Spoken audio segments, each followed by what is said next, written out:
Bismillahirrahmanirrahim. Assalamualaikum warahmatullahi wabarakatuh. Yang berusaha Encik Yusri bin Mamat, Pengetua SMK Kelian Power. Yang dihormati Puan Saripah binti Ishak, Penolong Kanan Hal Ehwal Murid. Yang dihormati Encik Muhammad Zain bin Osman, Penolong Kanan Pentadbiran. Yang dihormati Puan Narumizah binti Zakaria, Penolong Kanan Co-Curriculum, Barisan Guru-Guru Pembimbing, iaitu Cikgu Haiza dan Cikgu Zuliana, dan juga para pelajar yang ada dalam Google Meet ini pada hari ini. Baiklah, sedikit tentang diri saya. Nama penuh adalah Muhammad Aiman bin Muhammad Zaid dan saya merupakan Timbalan Ketua Pengawas bagi tahun 2020 tahun lepas. Dan sekarang saya sedang mengikuti pelajaran di Universiti Utara Malaysia dalam bidang asasi pengurusan. Boleh slide yang seterusnya. Okey, sesuai dengan topik kita hari ini which is SPM Sharing Station. So hari ini saya akan kongsikan beberapa tips yang boleh anda semua mungkin ikut untuk mendapatkan kejayaan di SPM ataupun di masa hadapan nanti. Baiklah, tips saya yang pertama adalah create an atmosphere for learning. Maksudnya kat sini, korang kena cipta satu keadaan yang buatkan korang tu nak belajar. Yang pertama is change your mindset. Korang kena ubah mindset. Contohlah kalau macam yang kita tahu, SPM korang 2021 tahun depan. Tapi jangan anggap SPM tu is 5 tahun lagi. Sampai kan korang lupa nak study. Bila kita cuba ubah, kita akan rasa takut. Siapa yang rasa takut tu adalah kesedaran dalam diri tu. Tapi kalau siapa yang tak ada kesedaran tu, cubalah tepuk dada, tanya iman. Yang kedua is decorate your study table. Okay, kalau benda ni, kita kena deco meja untuk letak benda-benda yang estetik. So, benda yang tenang dekat depan mata kita tu, kita akan rasa macam kita lagi banyak semangat untuk kita belajar. Sebab kita tengok benda-benda yang tenang dan cantik dalam depan meja kita tu. Kalau macam remaja zaman sekarang, dia orang lebih suka benda-benda yang estetik. Kalau saya tak silap. Okay, yang next, sebelum tu, kan kalau macam kita nak belajar dekat depan meja belajar, kita perlukan limit masa untuk kita tak jemu untuk belajar. Which is saya sendiri saya limitkan masa dalam masa 1 jam atau 2 jam, aku stop. Kalau aku lebih, aku tak boleh tampung aku punya otak. Macam tu. Okay, yang next, make a note for each subject. Yang ni saya rasa saya just tekankan untuk subjek-subjek yang teras. Contohnya macam saya daripada aliran ekonomi. Saya kalau dari pendapat saya lah, kalau ekonomi, Cikgu Eng dah sediakan sendiri nota-nota untuk kita. So saya rasa it's better untuk korang yang pelajar daripada 5 inovatif, korang just tengok je nota tu. Sebab Cikgu An dah bersusah payah untuk kumpulkan semua nota-nota yang ada tu. So saya rasa korang tak payah kot untuk beli buku latihan ataupun buku nota ekonomi yang lain. Sebab dalam nota ekonomi tu memang dah padat sangat-sangat. So it's better kalau waktu SPM korang just tengok je nota tu. Lagi satu, nota contoh yang saya buat adalah perniagaan. Perniagaan daripada Cikgu Haiza. Apa yang saya rasa, perniagaan ni sebenarnya dia memang subjek yang agak mencabar lah sebab kita semua kena rajin membaca. Tapi bagi saya lah, saya kadang-kadang memang tak faham apa yang dalam buku teks tu tulis sebab buku teks tu dia tulis pakai bahasa yang macam kita susah nak faham straight to the point. So apa yang saya buat nota dan nak lagi senangkan hidup, nak lagi senangkan kerja saya, which saya akan gunakan akronim. Okay, saya bagi contoh lah. Kalau siapa yang budak perniagaan tu dia tahulah kot. Contoh macam faktor dalaman dengan faktor luaran. Cikgu Haiza pernah ajar pakai GST PPPK dan juga USPAD. Ya, benda tu akan buatkan kita ingat dan saya sendiri ingat sampai sekarang. Masa saya kat sini, akronim tu dia memang membuatkan hidup kita lagi mudah sebab kita macam kau buat benda tu, kau tahu apa yang kau tulis. Ya, itu apa yang saya nak maksudkan. So, next slide. Okay, yang ni is try to find an efficient way to study. Maksud saya kat sini, korang kena cari inisiatif sendiri untuk korang belajar. Korang tak sepatutnya tertumpu kepada buku tu sendiri je. Which is kita ada banyak kemudahan dekat sosial media. Contohnya macam YouTube, Telegram, TikTok dan juga Twitter. Okay, saya terangkan satu-satu lah. YouTube ni, kalau waktu SPM, contoh macam subjek math, saya sebenarnya tak faham juga apa yang cikgu terang dan saya sebenarnya tak sangka math saya dapat A waktu SPM sebab selama ni percubaan awal tahun, waktu form 4, saya sekurang-kurangnya just dapat C atau D ataupun E. E tu pun cukup-cukup makan je. So, apa yang saya buat untuk YouTube, saya macam cari apa tu, nota-nota matematik dekat YouTube. Contohnya macam korang boleh cari tau, search lah macam topik yang detail, then korang tengok video tu, lepas tu korang jangan lupa add to playlist. Add to playlist tu korang letak lah nama macam subjek math. So nanti bila macam korang nak buat sesuatu latihan, korang boleh tengok balik, boleh rujuk balik YouTube tu. Untuk Telegram, Telegram ni yang macam saya tulis kat situ, join the free online tuition ataupun camp. Dekat Telegram kita tahu banyak channel-channel yang bagi kita pelajaran, satu pelajaran lah. Contohnya macam kalau saya dulu saya banyak masuk channel pasal bahasa Melayu sebab dari situ kita boleh tengok ada yang orang yang share pasal list-list peribahasa. Ataupun contoh macam penanda wacana yang lebih, orang kata lebih lebih bagus lah. Macam kita tak pernah dengar pun penanda wacana tu. Tapi kita boleh gunakan penanda wacana tu untuk karangan SPM, untuk dapatkan markah lebih tinggi. Okay, yang Twitter ni, kalau saya tak tahulah semua main Twitter atau tak, tapi kalau kat Twitter, dia macam ada satu fungsi which is kita boleh buat trade ataupun dalam bahasa Melayu dia is berbenam. Maksudnya kat sini kalau dekat Twitter, kita boleh dapatkan satu benda-benda yang baharu. Contoh macam kalau ada trade pasal sejarah, pasal kemerdekaan, orang tu dia share panjang-panjang, korang boleh screenshot ataupun korang boleh send nota-nota dekat Twitter tu dekat personal message. So dari situ, waktu korang nak SPM nanti korang boleh check balik personal message tu, korang scroll je, cari je balik apa yang korang save. Dekat situ korang boleh tambahkan ilmu pengetahuan dan itu apa yang saya buat waktu saya nak SPM dulu. Kalau TikTok ni pula, dia sama je macam YouTube. Tapi kalau TikTok, kalau korang yang jenis malas nak tengok video panjang-panjang dekat YouTube, ada je video yang ringkas-ringkas dekat TikTok tu. So, dekat TikTok korang boleh add to favorite. Okay, next is don't shy to ask the question. Okay, dari sini, setahu yang SPM susah. Ada subjek-subjek yang susah. Contohnya macam AdMed, Kimia, Fizik, Bio, Ekonomi, Perniagaan, SRT. So, kalau dekat sini, kalau korang memang dah tak faham sangat, dah tak tahu sangat, dah buat dah apa-apa cara pun tapi korang tak dapat jawapan untuk sesatu soalan tu, korang pergi tanya cikgu tu. Jangan pernah jadi, jangan berdiam diri sampai kan korang memang tak tahu apa jawapan untuk korang punya soalan tu. Macam apa yang saya tulis tu, yang warna merah tu, do you want to be stupid for 5 minutes or remain stupid forever? Kalau korang tanya cikgu tu, korang tahu. Kalau korang tak tanya, fikir-fikirkanlah.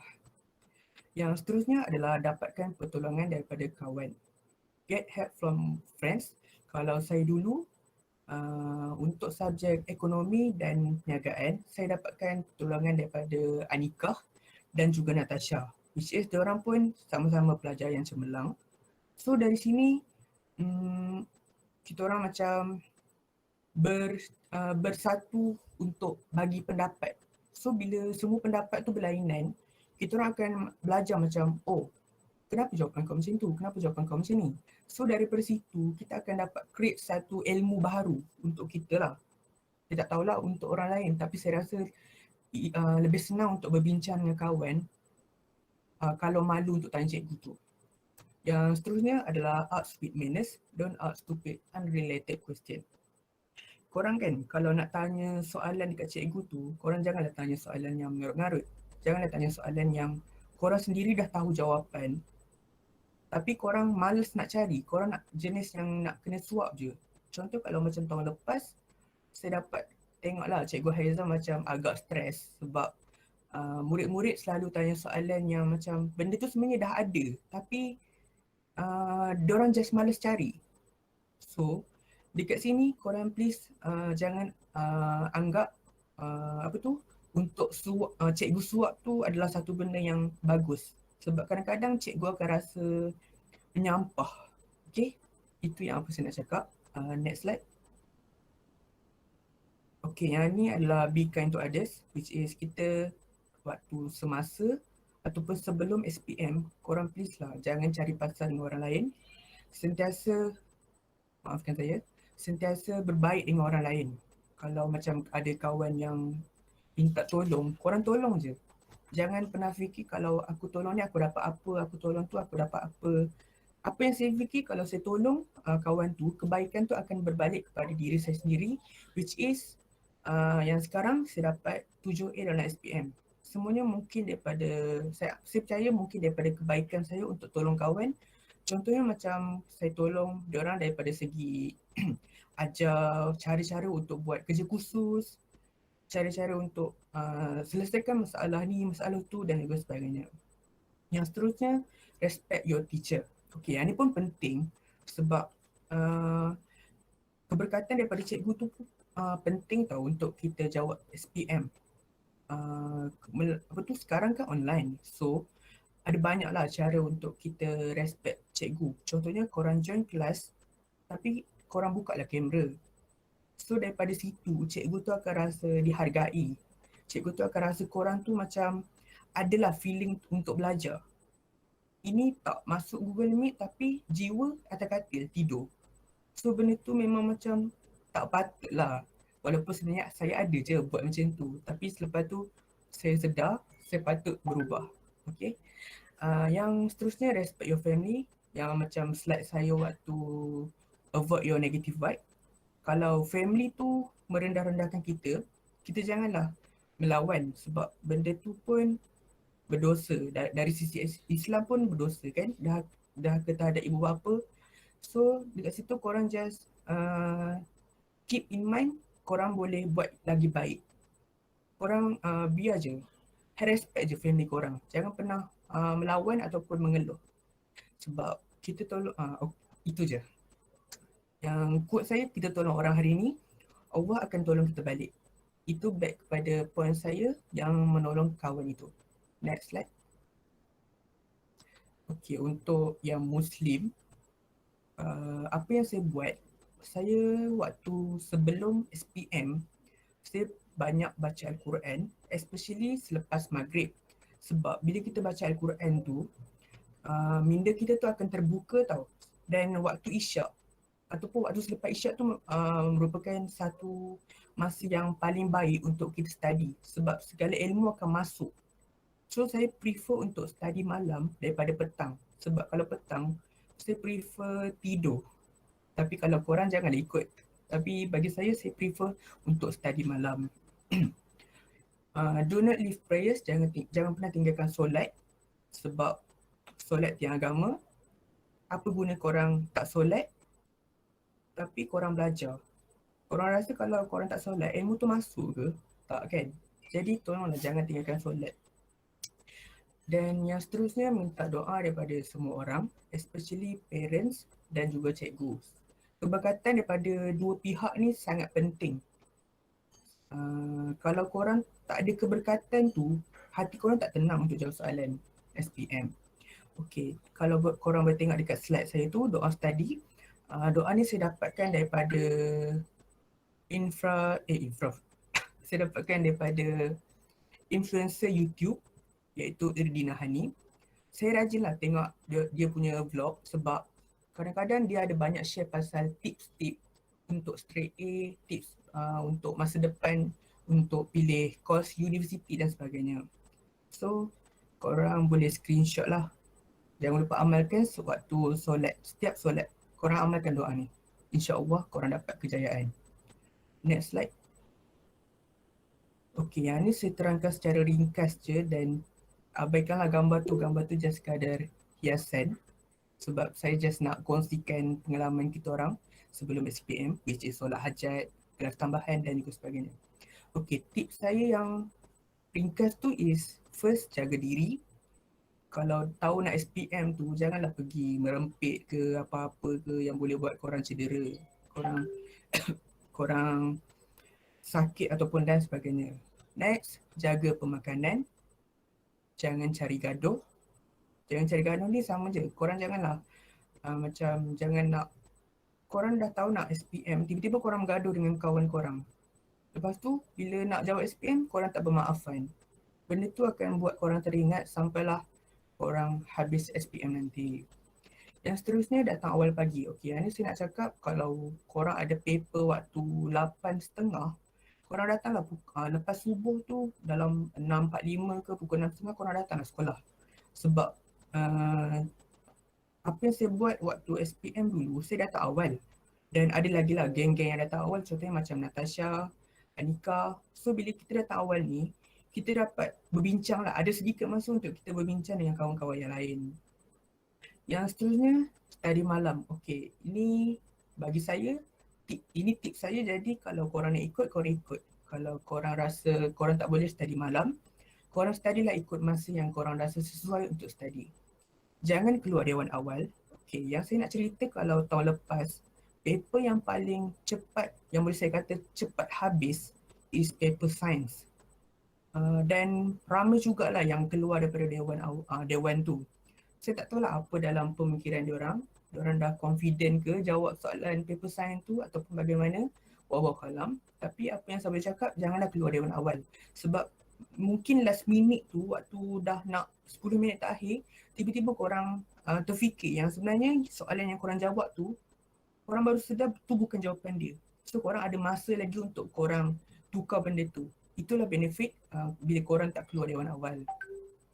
Yang seterusnya, bangun solat tahajud. Okey, ini ikut korang punya kemampuan. Kalau korang mampu, korang solatlah tahajud setiap malam. Kalau korang tak mampu, tak apa. Sebab benda tu pun kadang-kadang dia membantu kita. Makan vitamin ni ikut korang lah, ikut korang punya kesihatan. Kalau korang ada ambil apa-apa ubat ke macam kismis ataupun vitamin A, vitamin B, C, korang ambil je. Korang makan kalau korang rasa benda tu membantu untuk kuatkan ingatan korang. Next, jangan bawa buku banyak bila masuk dewan awal. Jangan bawa buku banyak. Yang ni saya nak tekankan untuk paper kertas 3 sejarah.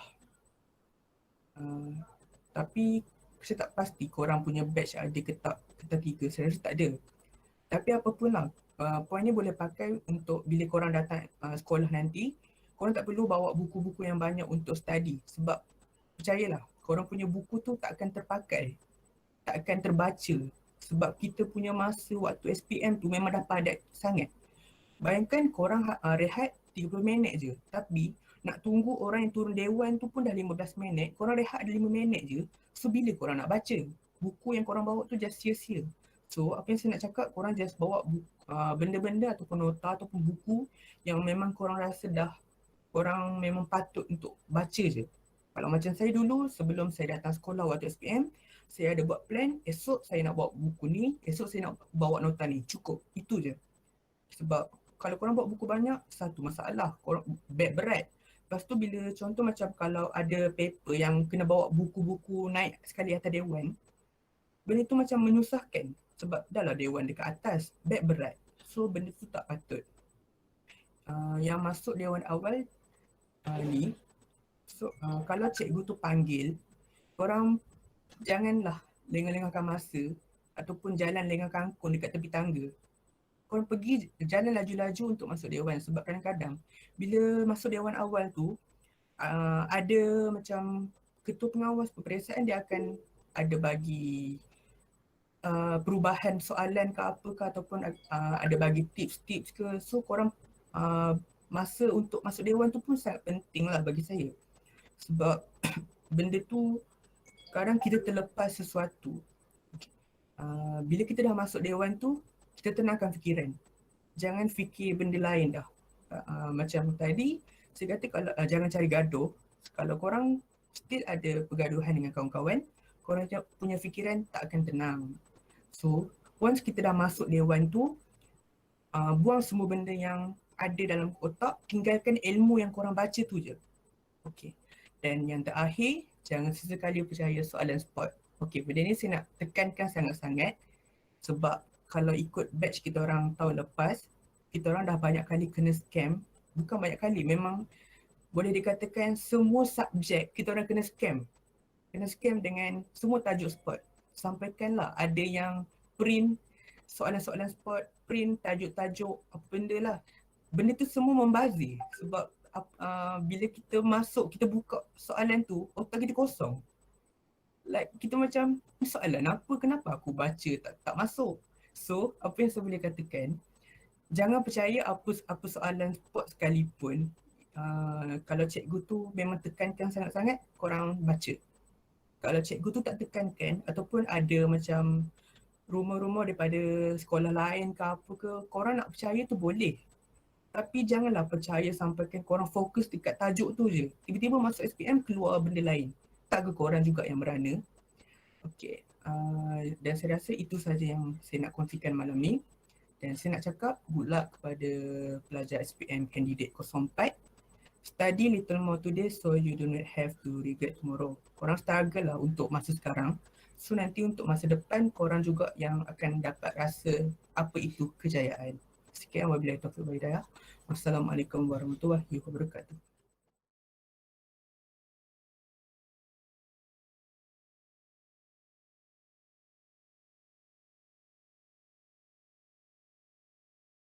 Daripada hadirin semua. Saya Hakim dari kelas 2 kreatif. Soalan ini ditujukan kepada saudara Aiman. Pada pendapat saudara Aiman, adakah jawatan di sekolah mendorong anda mencapai kejayaan cemerlang dalam SPM? Terima kasih. Terima kasih Hakim atas soalan sebentar tadi. Bila soalan dia, adakah kepimpinan mendorong saya untuk mendapatkan kejayaan? Apa yang saya boleh katakan, kepimpinan daripada sekolah mengajar kita untuk menjadi lebih berdisiplin. So, bila kita ada sifat disiplin dalam diri tu, kita akan berdisiplin dari segi masa, buat kerja dan juga masuk kelas. Contohlah, kalau macam kita disiplin, kita ada rasa bertanggungjawab untuk join kelas, untuk masuk kelas tepat masa. So, dari situ, sifat kepimpinan iaitu disiplin dapat mendorong kita kepada ke arah kejayaan. Dan juga bila kita jadi pemimpin, kita ni ada sifat nak berjaya dalam dalam kehidupan kan. Jadi saya sebagai timbalan, saya kenalah jaga image diri saya sendiri.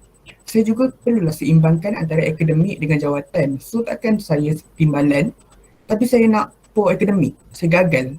So saya kena tanam mindset which is aku ni ada jawatan, aku ni leader, takkan aku nak gagal.